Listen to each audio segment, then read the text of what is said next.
আকমল আলী মৎস্যজীবী ঘাট সকাল সকাল চলে আসছি। আকমল আলী মৎস্যজীবী ঘাটে এখন কি আসলে মাছ পাওয়া যাবে কিনা আমি জানি না, যে দেখি এখানে কিন্তু ইলিশ মাছ পাওয়া যায়। আরে এটা তো আমি তো ইলিশ মাছ কিনতে আসছি, এগুলো না। আর কখন ধরা এগুলা? কি কন?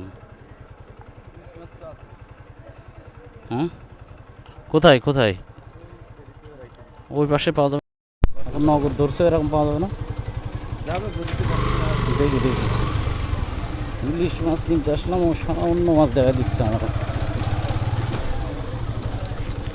দেখি কোথায় আছে, গদিতে মনে হয় ইলিশ মাছ পাওয়া যাবে।